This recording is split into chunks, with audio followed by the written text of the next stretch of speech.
हाँ, तो हम कहाँ पे थे? हम थे कि मतलब लेवल ऑफ गवर्नमेंट में। तो लेवल ऑफ गवर्नमेंट में मैंने आपको तीन चीज़ें बता दी थी कि मतलब पहला जो हमारा सबसे आएगा वो तो आएंगे मोदी भाई। मोदी भाई हमारे केस में है वो है नेशनल गवर्नमेंट में, ठीक है। मतलब जो नेशनल गवर्नमेंट, जैसे मैंने आपको बताया वो कि मेनली क्या देखता है, वो एक्सटर्नल अफेयर देखता है, ठीक है। और क्या देखेगा, मतलब जो ग्लोबल ट्रीटीज़ वगैरह होती हैं वो देखेगा।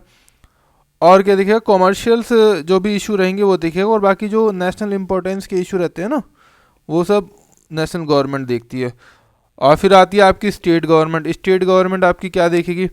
स्टेट गवर्नमेंट आपकी देखती है कि जो भी जैसे लैंड से रिलेटेड इश्यूज रहते हैं, देन आपका बेसिकली आ जाता है कि उसमें जो भी लॉ एंड ऑर्डर के इशू रहते हैं वो देखेगी। तो इनके लिए ना कॉन्स्टिट्यूशन, और फिर एक लोकल गवर्नमेंट आ जाती है जो आपकी मतलब जैसे आपने पंचायत सीरीज आई थी ना, तो उसमें देखा होगा कि ट्यूबलाइट्स वगैरह नहीं लग रही थी, तो वो चीज़ वो सब देखते हैं। ट्यूबलाइट्स हो गया, नाली वगैरह नहीं बन रहा है, ठीक है। और बाकी जो अदर लोकल टैक्सेस होते हैं वो सब। अब इसके लिए क्या है ना, कॉन्स्टिट्यूशन में जो है थ्री आपको जो है ना तीन लिस्ट प्रोवाइड करी गई हैं। मतलब एक तो यूनियन लिस्ट है, एक स्टेट लिस्ट है, एंड एक आपका जो क्या है कॉन्करेंट लिस्ट होती है। अभी तो ये बेसिक है, सिक्स क्लास की एनसीईआरटी है, तो इसमें तो ऐसा सच नहीं पढ़ेंगे हम। लेकिन जब हम जाएंगे उस पर क्या नाम है, आगे लक्ष्मीकांत पढ़ेंगे या जो हायर क्लासेस की एनसीईआरटी होंगे, तो उसमें आपको सब चीज़ें मिल जाएंगी, ठीक है। अभी तो बस ये देखो, ये जो यहाँ पे रेल की फ़ोटो लगाई है और संसद भवन की, क्योंकि ये सिक्स क्लास की हैं तो इसमें ज़्यादा कुछ ऐसा सच है नहीं। आ जाओ, अब आ जाते हैं इस पे। तो जैसे यहाँ पे वही मैंने मैंने बताया ना, जो मैंने जो अंडरलाइन करा हुआ है वो वही चीज़ अंडरलाइन करी हुई है कि जो आपके कहीं ना कहीं प्रीलिम्स में यूज़ हो सकती है या मेंस में यूज़ हो सकती है, या आप कहीं ना कहीं इंटरव्यू में कहीं फंस रहे हैं तो वहाँ पे यूज़ हो सकती है। बाकी एनसीईआरटी में बता रहा हूँ कि एनसीईआरटी में क्या है कि ओनली 30% ही कंटेंट है जो कि मतलब यूज़ करने लायक है पेपर के पर्सपेक्टिव से। लेकिन अंडरस्टैंडिंग के पर्सपेक्टिव से तो 100% ही एनसीईआरटी इंपॉर्टेंट है ना। चलो, तो यहाँ पे क्या ये अंडरलाइन है, इसको देख लेना एक बार, ठीक है। कोई ऐसा जिसमें बड़ी चीज़ नहीं है।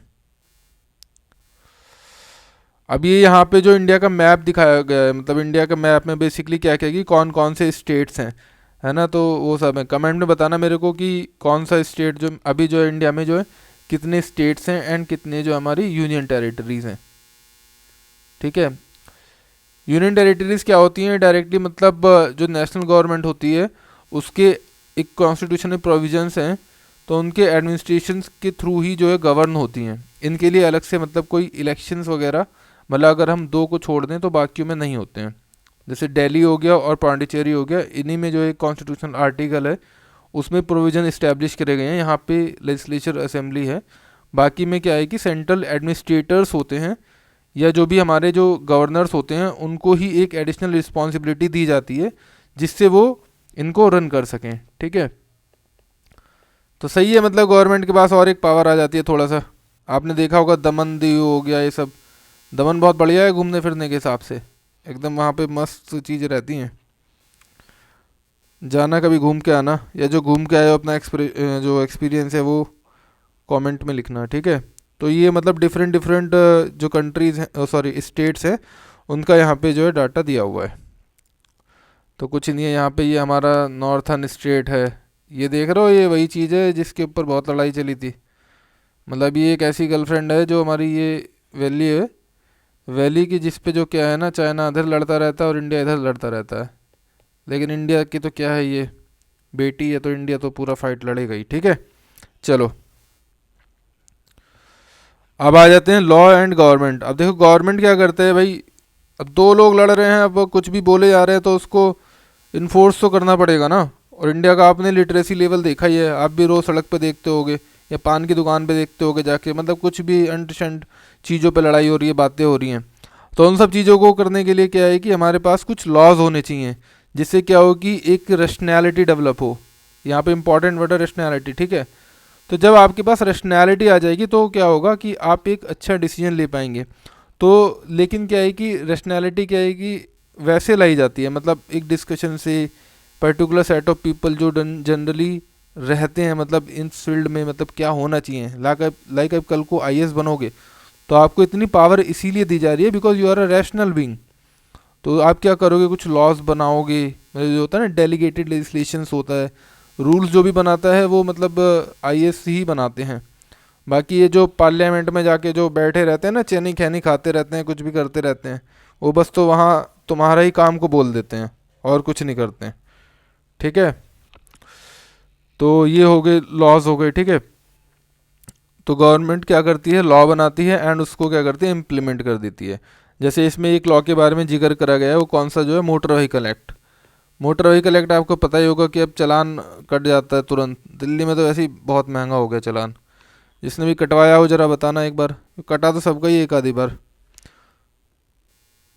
अब आ जाओ इधर, क्या अंडरलाइन हो रखा है, people who give government this power. अब इनको गवर्नमेंट को पावर कहाँ से मिलती है। अब देखो हमारा जो कॉन्स्टिट्यूशन है ना, हमारे कॉन्स्टिट्यूशन में ही लिखा है कि जो हम लोग हैं ना, मतलब we the people have made the government to run for our own favour.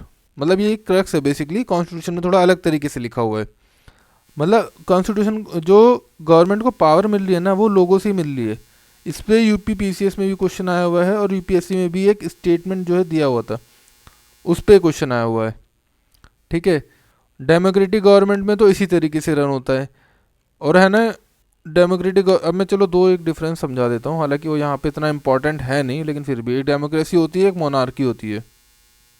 ये पावर शेयरिंग की एक सिस्टम्स होते हैं। डेमोक्रेसी में डायरेक्टली पावर क्या होती है, पीपल के थ्रू फ्लो होती है ना, और जो लीडर्स होते हैं या गवर्नमेंट होती है वो रिस्पॉन्सिबल होती है लोगों के प्रति। लेकिन मोनार्क में क्या रहता है, जो मोनार्क रहता है ना, वो अपने डिसीजंस के लिए उसको रिस्पॉन्सिबल नहीं होना पड़ता लोगों के लिए। ठीक है, वो तो अपना लेके डिसीजन लेके सो रहा है आराम से। लेकिन यहाँ पे क्या है कि हर 5 साल बाद इलेक्शन आ रहा है और फिर आपके पास पावर आ जाती है। देखा होगा आपने कि आते हैं, पैर छूते हैं, और अम्मा कैसी हो। आजकल देख रहे होगे आप, राहुल गांधी जी भारत जोड़ो चल रहे हैं। तो ऐसा नहीं है कि उनको शौक है अपना हेल्थ पूरा करने का या बहुत लोगों से जुड़ने का, ये सब है पॉलिटिक्स। ठीक है, इतना तो समझते होगे यार, तुम स्मार्ट लोग हो, यूपीएससी की तैयारी में आ रहे हो, है ना, हल्के आदमी थोड़ी हो। चलो आते हैं नेक्स्ट।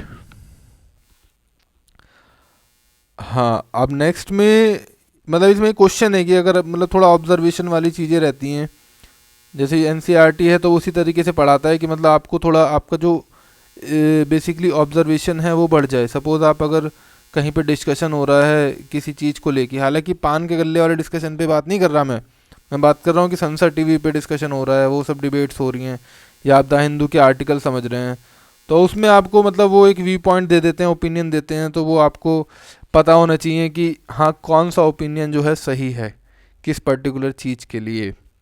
जैसे इसमें गवर्नमेंट पे ये क्वेश्चन है कि मतलब आप बताइए कि इंडिया के लिए कौन सी गवर्नमेंट सही है, प्रेसिडेंशियल फॉर्म ऑफ गवर्नमेंट सही है, या जो है हमारा जो करंट सिस्टम चल रहा है पार्लियामेंट्री फॉर्म, वो ज़्यादा सही है। इस पे यूपीएससी ने क्वेश्चन पूछा हुआ है ना।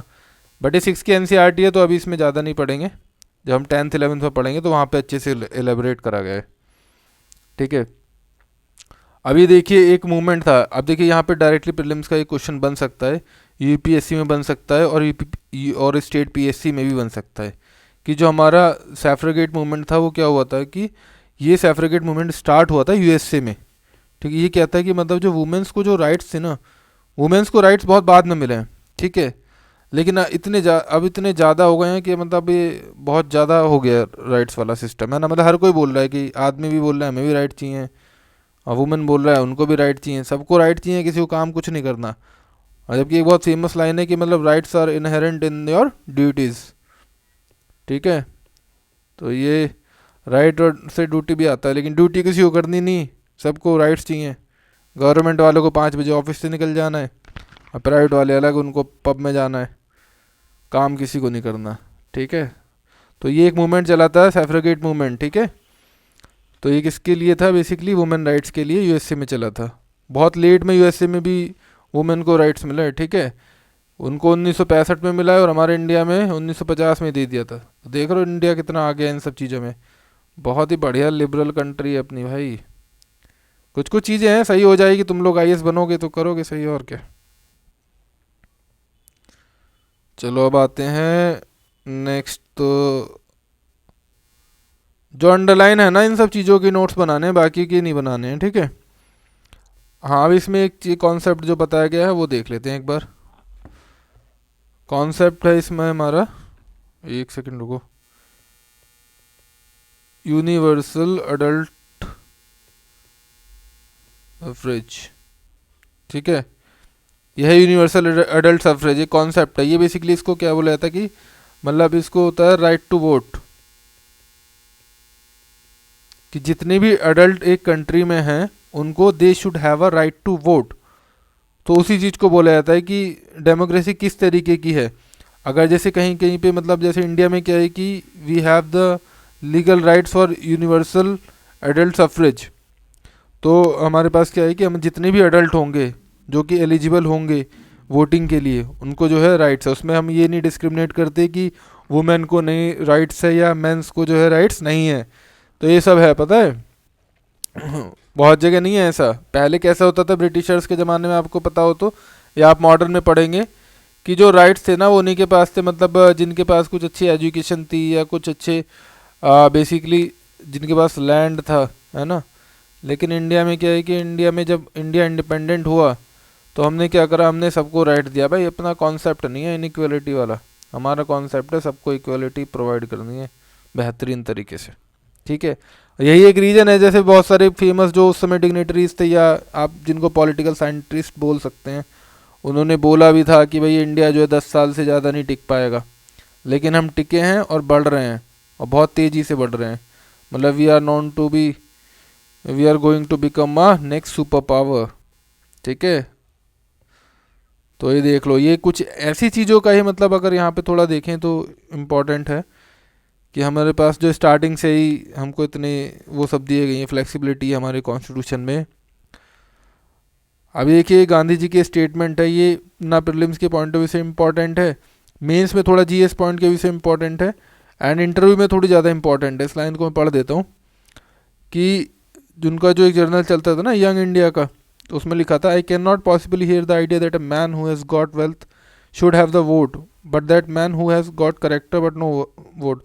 मतलब उन्होंने बोला था कि अगर कोई बंदे के पास करेक्टर बहुत अच्छा है और एक बंदा रिच है लेकिन उसका करेक्टर ख़राब है, तो उसको तो तुमने वोटिंग की पावर दे रखी है, और जिसका करेक्टर अच्छा है उसको नहीं दे रखी। तो मैं इस चीज़ को अंडरस्टैंड नहीं कर पाता। ये उनकी एक स्टेटमेंट थी, है ना। तो उन्होंने बोला था कि इसमें जो अगर कोई बंदा जो पुअर है तो ये उसका क्राइम थोड़ी है कि आप उसको जो है पॉलिटिकल प्रोसेस से बाहर कर दोगे। उसको तो आप पॉलिटिकल प्रोसेस के अंदर रखोगे ना। At least you should make the rules, you should make the rules for the people, कि जिससे उनकी जो पुअर्टी है वो ख़त्म हो जाए।